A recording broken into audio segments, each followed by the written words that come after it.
우리 지난 시간에 지혜자가 꼭 갖추어야 할 덕목이 무엇인지를 말씀을 통해 함께 나누었지요. 기억을 조금 되살려 보시면서 네 가지를 말씀을 드렸는데, 첫째는 선하고 정직한 삶을 잘 갖추어야 된다라고 말씀을 드렸습니다. 예수 믿는 자들에게 선함, 정직한 삶은 본질입니다. 본질에 충실한 삶을 살 때 하나님께서 기뻐하시고 또 이 세상의 많은 사람들에게 칭찬을 받고 인정을 받게 하십니다. 둘째는 소망입니다. 소망이 없는 사람은 어려운 모든 상황을 극복할 수가 없고 때가 되면 무너집니다. 그러나 천국에 대한 소망을 가지고 살아가는 사람들은 어떤 어려운 상황이 다가와도 절대로 무너지지 않고 천국에 대한 소망이 그들의 심령 가운데 있기 때문에 끝까지 인내하면서 신앙의 경주를 달려가게 되어집니다. 오늘 또 하나님 앞에 우리가 이 밤에 예배를 드리는 이유 여러 가지가 있겠지만은 우리 안에 가지고 있는 천국에 대한 소망이 이 세상 때문에 희미해진 것이 있더라면은 오늘 이 예배를 통하여서 천국에 대한 소망을 더 확실하게 선명하게 다시금 그 마음을 가지도록 하시고자 오늘 또 예배를 드리게 하십니다. 세 번째는 영원한 기초를 꼭 갖추셔야 됩니다. 기초가 영원하다라고 하는 것은 기초가 든든해야 된다라고 하는 겁니다. 기초는 참 중요하다라고 하는 것은 더 설명을 드리지 않아도 되겠지요. 건물을 짓는데 기초를 하는 일에 굉장히 많은 시간을 쏟아붓습니다. 그 이유가 무엇입니까? 기초가 중요하기 때문에 그렇습니다. 기초가 든든하지 못하면 그 위에 어떠한 것도 올려놓을 수가 없습니다. 기둥을 세울 수가 없겠지요. 기초가 튼튼하지 않은데 아무리 든든한 기둥을 세운다 할지라도 그 기둥을 세울 수가 없고 세운다 해도 무너질 수밖에 없는 것입니다. 층수가 높이 올라가면 올라갈수록 기초는 더 깊이 파야 되고 더 든든해야지만 높은 층수, 고층 건물을 만들 수가 있는 것입니다. 오늘날 저와 여러분의 신앙의 삶도 마찬가지입니다. 신앙생활이 무너지는 분들 보면 다른 요인들도 있겠지만은 가장 중요한 것은 무엇이냐면 신앙의 기초가 없기 때문에 무너지는 겁니다. 신앙의 연수가 많이 오래되어졌다 할지라도 신앙의 기초, 예수 그리스도 반석 위에 그들의 믿음과 신앙을 올려놓지 않으면, 든든하게 하지 않으면 조만한 일을 만나도 무너지고 나약해지는 모습들을 보게 되어집니다. 그래서 기초는 우리 주님 오시는 그날까지 계속해서 그 기초를 잘 다지고 그 기초가 튼튼할 수 있도록 우리의 믿음과 신앙을 잘 관리를 해야 됩니다. 마지막으로 한 가지 더 갖추어야 될 덕목을 우리에게 말씀해 주셨는데, 유익이 되는 삶을 살아야 된다. 첫째는 수직적인 하나님과 나와의 관계 속에서 하나님께 유익이 되는 삶. 둘째는 수평적인 사람들과의 관계 속에서 이 사람들은 예수 믿는 사람들과의 관계도 있고 또 여러분은 세상에 나가면 믿지 않는 사람들과의 관계도 있지요. 모든 관계에 있어서 유익이 되어지는 삶을 살아야 된다. 그래서 수직적인 하나님과 나와의 관계, 그리고 수평적인 사람들과의 관계가 잘 만나야 비로소 우리는 십자가의 삶을 산다라고 자신 있게 이야기를 하게 되어지는 겁니다. 지혜자로 하나님께 칭찬을 받을 수 있는 자는 누구인가? 유익이 되는 삶을 살아야 됩니다. 유익이 되지 못한다라고 하는 것은 결국에는 해가 되어진다라고 하는 말씀인데, 해가 되는 삶을 살면 지혜자다라고 말할 수가 없는 것입니다. 이 외에도 지혜자로 살아가는 일에 갖추어야 될 것이 참 많이 있습니다. 필수적으로 갖추어야 할 것은 살아가면서 반드시 갖추어야 되고, 오늘 또 아직까지 주님 오시지 않았기 때문에 주님 오시는 그날까지 언제 오실지는 모르겠지만은 하나님께서 우리에게 구원의 때를 늦추시는 이유가 무엇일까? 여러 가지가 있겠지만은 저와 여러분에게 아직까지도 필수적으로 갖추어야 할 덕목을 갖추지 못했다라고 한다면 그것을 갖출 수 있는 기회를 저와 여러분에게 주시고자 오늘 또 저와 여러분의 생명을 연장시켜 주셨다라고 하는 것을 우리가 알고 남은 여생도 필수적으로 갖추어야 할 덕목들을 잘 갖추어야지만 우리가 하나님 앞에 칭찬받고 지혜자로 하나님 앞에 충성된 종이라고 칭찬을 받을 수 있습니다. 우리의 남은 여생 하나님 앞에 갖출 것을 잘 갖추셔서 최고로 칭찬을 받을 수 있는 성도들이 되시고, 하나님께서 기뻐하시는 것들을 넉넉하게 갖추셔서 그 넉넉함을 우리만 간직하는 것이 아니라 많은 사람들에게 함께 나누셔서 모두가 함께 지혜자로 하나님께 영광 올려드리실 수 있는 귀한 성도들의 삶이 되시기를 예수님의 이름으로 간절히 축복합니다. 오늘 말씀은 솔로몬의 잠언 이제 10장 마지막 부분으로 하나님께서 주시는 지혜자로 살아간다라고 하는 것은 바로 형통한 삶인데, 지혜자로 형통하게 되어질 수 있는 비결이 무엇일까? 그것을 오늘 말씀을 통해 저와 여러분에게 권면해 주시는데 몇 가지를 한번 살펴보도록 하겠습니다. 첫째는 형통하게 되어지는 비결은 여호와를 경외하면 됩니다. 한번 따라해 보실까요? 여호와를 경외하자. 한 번 더요. 여호와를 경외하자.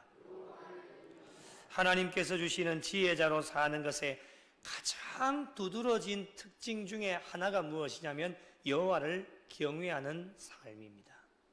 경외가 무엇입니까? 공경하고 두려워하는 것이 경외입니다. 국어사전에 그렇게 뜻이 나와 있습니다. 그러면 하나님을 경외한다라고 하는 것은 무엇일까요? 하나님을 공경하고 두려워하는 것이 하나님을 경외하는 삶입니다. 죄를 지어서 두려워하는 것이 아니겠지요. 하나님의 전능하심 앞에 우리가 두렵고 떨리는 마음으로 서는 겁니다. 그것이 하나님을 경외하는 삶이에요. 우리 신앙인들에게 하나님을 경외하는 마음만 있으면 죄를 범하는 일을 줄일 수 있을 것 같아요. 가끔씩 보면 하나님을 두려워하지 않는 분들이 참 많아요. 사람은 그렇게 두려워하면서 하나님을 두려워하지 않아요. 하나님을 두려워하지 않으니까 어떻게 되느냐? 죄를 짓게 되죠. 알게 짓는 죄도 있고 모르게 짓는 죄도 있습니다. 제가 가장 좋아하는 단어 중에 하나가 코람데오거든요. 코람데오. 무슨 뜻인지 아시죠? 하나님 앞에서. 여러분, 지금 우리가 예배를 드리고 있는데 하나님이 앞에 계신다고 한번 생각을 해보십시오. 우리가 어떻게 예배를 드릴 수 있을까? 사람들과 많은 만남을 가지고 관계를 가지는데 하나님이 내 앞에 계신다라고 생각한다면 어떻게 우리가 말을 하고 어떻게 행동을 할 수 있을까요? 더 설명드리지 않아도 되겠지요. 이것이 하나님을 경외하는 삶입니다. 하나님을 공경하고 하나님을 두려워하는 것. 하나님이 내 앞에 계시니까 두려워하니까, 두려운 마음을 가지니까 죄를 범하는 일을 줄일 수 있다라고 하는 거예요. 그런데 지혜자로 살아간다라고 하면서 하나님을 경외하는 마음이 우리에게 없으면, 하나님을 두려워하지 않는다라고 한다면 죄를 범하는 일이 많아질 수밖에 없겠지요. 그래서 우리 신앙인들에게 지혜자로 살아가는 자에게 형통한 삶을 살아갈 수 있는 그 첫 번째 비결이 무엇일까? 여호와를 경외하는 삶입니다. 이렇게 지혜자로 여호와를 경외하면서 살아가면 어떤 형통함의 은혜를 주실까? 오늘 27절 말씀을 보시면 이렇게 나옵니다. 여호와를 경외하면 어떻게 해요? 장수하느니라. 오래 사는 것 분명 형통 아니겠습니까? 하나님의 복이 아니겠습니까? 세상 사람들도 오래 사는 것을 복이라고 이야기를 합니다. 우리는 이 하나님의 복 외에 지혜자로 살아가면서 장수의 복을 받아 누릴 수 있다면 이 두 가지 복을 동시에 하나님께서 저와 여러분에게 주시니 이것보다도 더 큰 복이 어디 있겠습니까? 지혜자로 살아가면서 장수의 복을 받습니다. 그러나 여러분, 악인들의 수명은 어떻습니까? 27절 말씀을 다시 보시면 악인의 수명은 어떻게 된다고요? 짧아지느니라. 그러므로 여러분, 지혜자들은 여호와를 경외하는 삶을 살아야 됩니다. 우리 주님 오시는 그날까지 코람데오 하나님이 내 앞에 계신다 늘 생각하고 교회 안에서 신앙생활을 하든 밖에서 생업과 일터에서 어떠한 일을 한다 할지라도 내 모든 걸음마다 여호와를 경외하는 삶, 하나님을 공경하고 하나님을 두려워할 줄 아는 그런 신앙의 삶을 살아가게 되어질 때에 우리는 하나님께 복을 받게 되어진다라고 하는 겁니다. 잠언 9장 10절에 이렇게 말씀합니다. 잠언 전체서의 주제라고 할 수 있는 말씀이라고 될 수 있겠죠. 함께 읽어보실까요? 시작. 여호와를 경외하는 것이 지혜의 근본이요 거룩하신 자를 아는 것이 명철이니라.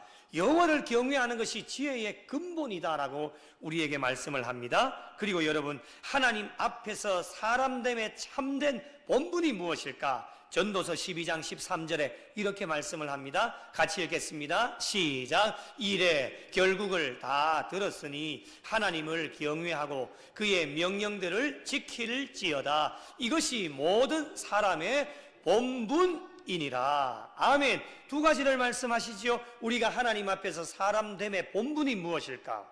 두 가지를 말씀하시는데 첫 번째가 여호와를 경외하는 겁니다. 그것이 사람됨의 본분이다. 반드시 마땅하게 지켜야 될 본분이다라고 하는 우리에게 주어진 사명이다라고 하는 것을 첫 번째로 여호와를 경외하고 두 번째가 무엇입니까? 하나님의 명령을 지켜라. 이것이 사람에게 주어진 본분이다라고 하는 것을 우리에게 말씀을 하고 있습니다. 이 사람됨의 본분을 잘 지키며 나아갈 때에 하나님께서 저와 여러분에게 주시는 복이 무엇이냐? 형통함의 복을 저와 여러분에게 허락해 주십니다. 남은 여생, 하나님께서 우리 신앙인들에게 요구하시는 것이 무엇일까요? 사람들은 가끔씩 이런 생각을 해봐요. 하나님이 내게 요구하시는 것이 너무 많아서 너무 불편하고 때로는 힘들 때도 있다라고 생각을 하시는데요. 부담스러울 때도 있습니다. 그런데 여러분, 하나님은 우리에게 많은 것을 요구하시지 않습니다. 신명기 10장 12절 이렇게 말씀을 합니다. 같이 읽어보실까요? 시작. 이스라엘아, 내 하나님 여호와께서 내게 요구하시는 것이 무엇이냐? 곧 내 하나님 여호와를 경외하여 그의 모든 도를 행하고 그를 사랑하며 마음을 다하고 뜻을 다하여 내 하나님 여호와를 섬기고. 아멘. 이스라엘아 앞에 여러분의 이름을 한번 넣어보십시오. 윤호야, 내 하나님 여호와께서 내게 요구하시는 것이 무엇이냐? 많은 것을 요구하시지 않습니다. 여호와를 경외해라. 그리고 하나님의 말씀을 잘 지켜라. 그리고 하나님을 마음과 정성과 뜻을 다해 하나님을 사랑해라. 이게 다입니다, 여러분. 복잡합니까, 여러분? 부담스럽습니까? 전혀 그렇지 않습니다. 인간적인 생각을 해보면 하나님이 너무 많은 것을 요구하신다. 율법도 주시고 성경에 보니까 하라 하지 마라 얼마나 많은지 그 많은 것이 다 율법 하나님의 말씀 아니겠습니까? 간단합니다. 하나님을 경외하고 하나님 말씀 잘 지키고 하나님 사랑해라. 이것이 저와 여러분에게 하나님이 요구하시는 겁니다. 사람의 마땅한 본분인 여호와를 경외하고 정말 우리의 마음과 정성을 다해 하나님을 섬기는 일에 최선을 다해 달려갈 때에 하나님께서는 저와 여러분에게 복을 주시고 형통함의 은혜를 허락하여 주십니다. 이러한 하나님의 은혜와 복이 부족한 종과 우리 모든 성도들에게 함께 하시기를 예수님의 이름으로 축복합니다.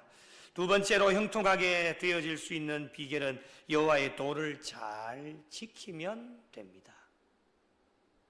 여호와의 도가 무엇입니까? 하나님의 말씀입니다. 하나님의 말씀을 잘 지키는 자가 지혜자로 형통함의 복을 받을 수 있습니다.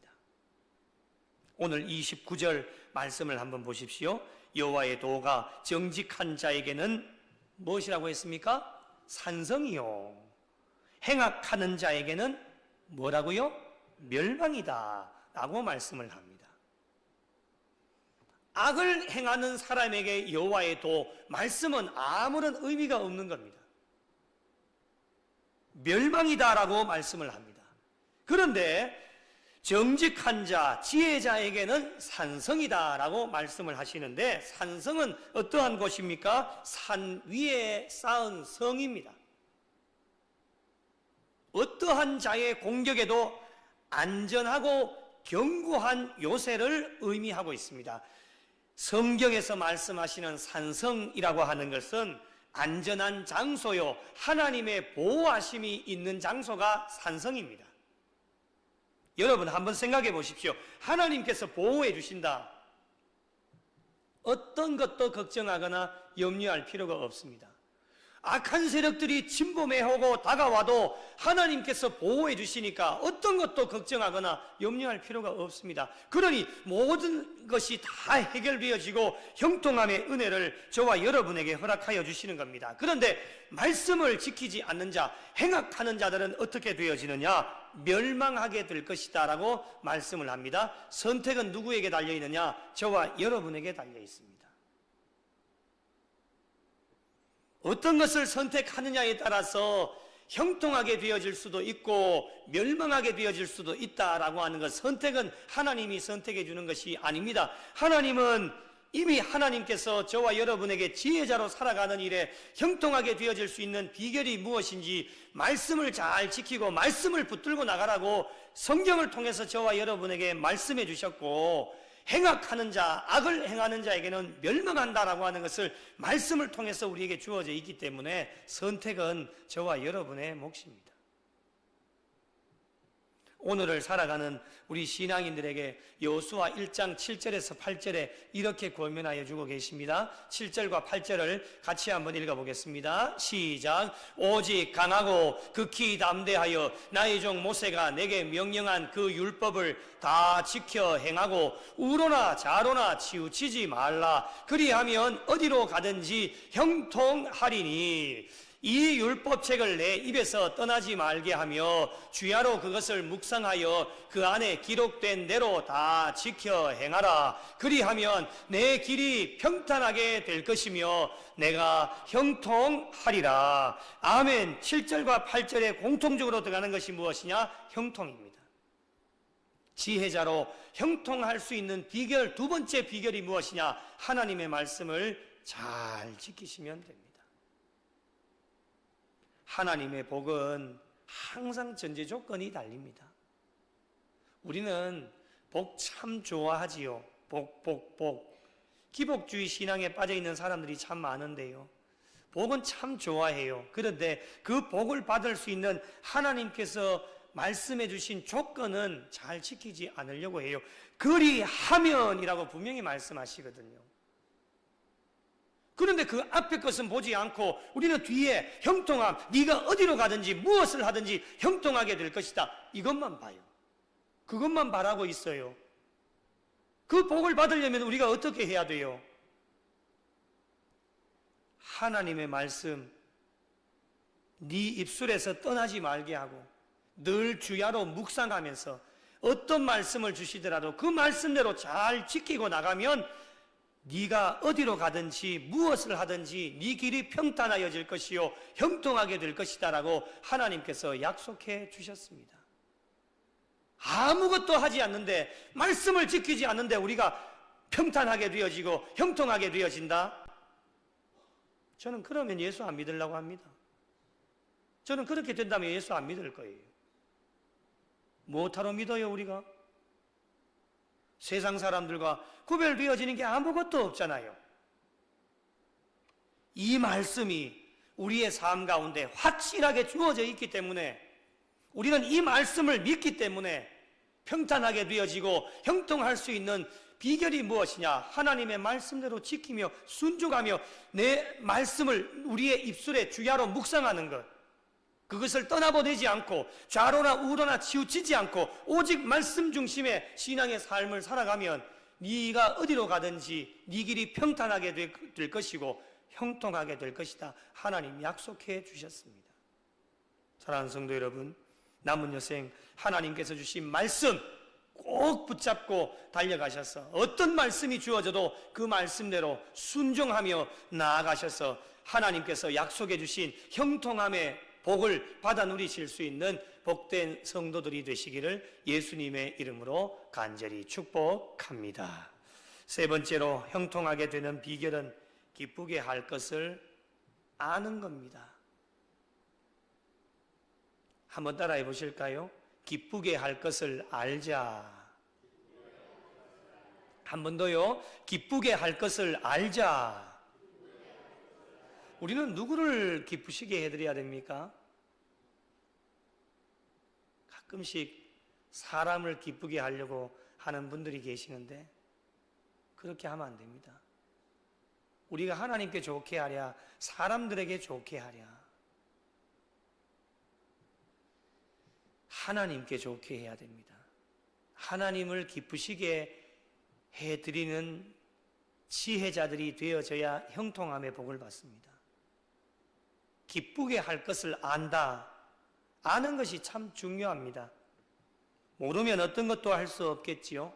그래서 아는 것이 힘이다 라고 많은 사람들이 이야기를 합니다. 예수님을 믿는 신앙인들은 무엇을 알아야 할까?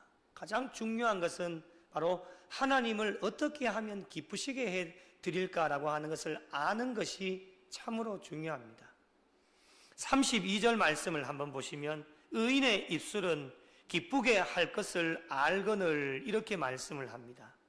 기쁘게 할 것을 안다라고 하는 것은 영적인 분별력이 있어서 무슨 말을 하고 무슨 일을 해야 하나님을 기쁘시게 할 수 있는지를 아는 사람들입니다. 가끔씩 알지 못해서 하나님을 기쁘시게 해드리지 못할 때가 종종 있지요. 그러면 어떨 때에 하나님을 기쁘시게 할 수 있는 일을 알 수 있게 하실까? 여러 가지 방법이 있겠지만 몇 가지를 정리해 보면, 말씀을 듣다 보면 내가 어떻게 하면 하나님을 기쁘시게 할 수 있겠다라고 깨달음의 은혜를 주십니다. 그래서 말씀을 잘 들어야 됩니다. 졸면 안 되겠지요. 말씀을 듣다가 깨달음의 은혜를 어떻게 하면 내가 하나님을 기쁘시게 해드릴까? 그래서 예배가 끝나고 난 뒤에 즉각적으로 실행하시는 분들도 계십니다. 그것이 변화이겠죠. 체인지가 일어나는 겁니다. 그리고 기도하다 보면 하나님께서 저와 여러분에게 영감을 주셔서 내가 어떻게 하면 하나님을 기쁘시게 할 수 있을까를 기도하던 가운데에 깨닫게 하십니다. 찬송을 부르다가도 깨닫게 하시고요. 이것뿐만이 아닙니다. 일상의 삶 속에서도 우리가 길을 걸어가다가도 문득 생각나게 하시는 것, 하나님을 내가 이렇게 하면 기쁘시게 해드릴 수 있겠구나, 깨달음의 은혜를 주시면 즉각적으로 수행을 할 때도 있고요. 밥을 먹다가도, 때로는 잠을 자다가도 하나님 꿈을 통해서 하나님 어떻게 하면 기쁘시게 할 수 있겠다라고 꿈을 통해서도 하나님께서 알려주십니다. 여러 가지 방법들이 있게 되어지는데 중요한 것은 무엇이냐? 내가 하나님을 어떻게 하면 기쁘시게 할 수 있을까라고 하는 것을 알게 되어지는 것이 바로 형통함의 비결입니다. 여러분, 하나님을 기쁘시게 해드려 보십시오. 하나님께서 저와 여러분을 어떻게 하시겠습니까? 가만히 내버려 두지 않습니다. 복을 주시지요. 형통함의 은혜를 저와 여러분에게 주시는 겁니다. 그래서 모든 신체 기관을 통해서 하나님을 기쁘시게 하는 일에 우리가 사용이 되어져야 되는데, 특별히 오늘 말씀해 보니까 입과 입술을 언급을 하고 계시는데 31절 말씀을 보시면 의인의 입은 무엇을 내어야 합니까? 지혜를 내어야 됩니다. 그것이 바로 지혜자겠지요. 그러나 패역한 혀는 배임을 당할 것이다 라고 말씀을 합니다. 패역이라고 하는 것은 하나님의 뜻에 어긋나는 겁니다. 하나님의 뜻에 어긋나는 혀는 어떻게 되어지느냐? 배임을 당할 것이다. 배임이 무엇입니까? 결국에는 멸망하게 되어진다라고 하는 겁니다. 계속해서 32절 말씀을 보시면 이번에는 의인의 입술을 이야기하지요. 32절 같이 읽겠습니다. 시작. 의인의 입술은 기쁘게 할 것을 알거늘 악인의 입은 패역을 말하느니라. 아멘. 신앙인들은 어떤 입과 어떤 입술이 되어야 형통할 수 있을까요? 하나님을 기쁘시게 해드리는 입과 입술이 되어야 형통의 복을 받아 누릴 수 있습니다. 하나님을 기쁘시게 해드리는 입과 입술이 되어질 때 만나는 모든 사람들에게도 기쁨이 되어질 수 있습니다. 서두에 말씀드린 것처럼 우리가 십자가의 삶을 산다라고 하는 것을 우리가 자신 있게 고백을 하게 되어진데, 십자가라고 하는 것은 수직과 수평이 만나야지만 십자가가 형성이 되어지는 것처럼 우리가 하나님을 기쁘시게 해드리는 입과 입술이 되어지면 수평적인 사람들과의 만남 속에서도 그들을 기쁘시게 해드릴 수 있는 신앙의 삶이 되어질 수 있다라고 하는 겁니다. 이렇게 살아가야 하나님과 사람들 앞에서 형통한 삶이 되어질 수 있다라고 하는 것을 오늘 말씀을 통해 저와 여러분에게 교훈하여 주고 계십니다. 사랑하는 성도 여러분, 신앙인들뿐만 아니라 모든 사람들의 바람은 형통입니다. 하는 일마다 잘 되어지는 것. 오늘 그 비결을 우리에게 말씀해 주셨는데 세 가지를 우리에게 말씀해 주셨어요. 첫째는 여호와를 경외하라. 한번 따라 하실까요? 여호와를 경외하자. 네? 경외는 무슨 뜻인지 아시죠? 공경하고 하나님을 두려워하는 거예요. 우리 남은 여생 주님 앞에 가시는 그날까지 하나님을 두려워하는 부족한 종과 성도들이 되시면 좋겠어요. 하나님을 두려워해야 돼요.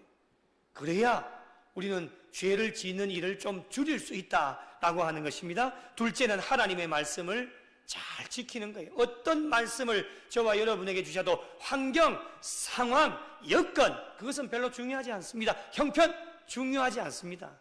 그 형편을 하나님께서 모르시고 저와 여러분에게 말씀을 주실까요? 그렇지 않습니다. 이미 다 알고 계셔서 우리의 형편과 처지와 상황, 여건, 어떠한 상황 가운데 놓여 있는지 이미 하나님은 다 알고 계시면서 하나님은 저와 여러분의 믿음을 테스트하시고자 저와 여러분에게 말씀을 주십니다.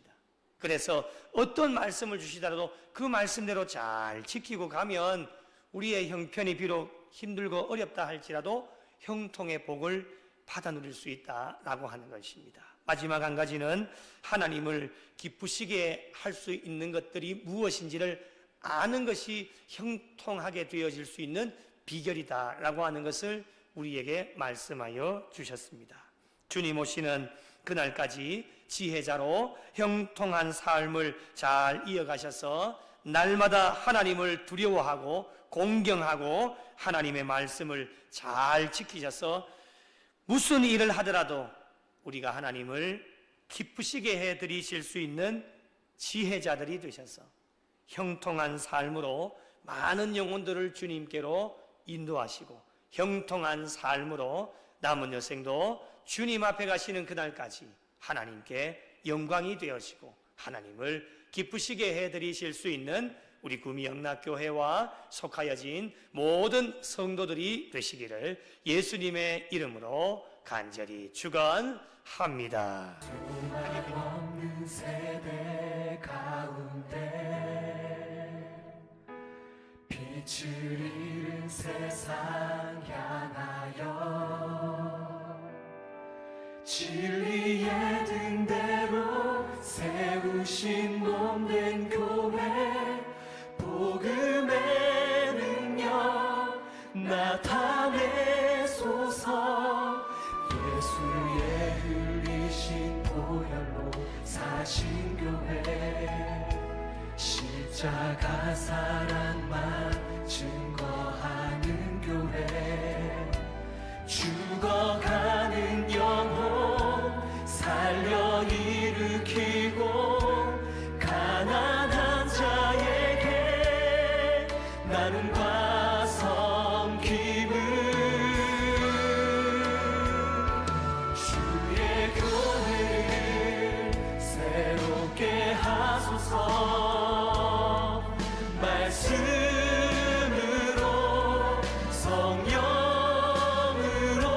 주의 교회를 부르시키소서.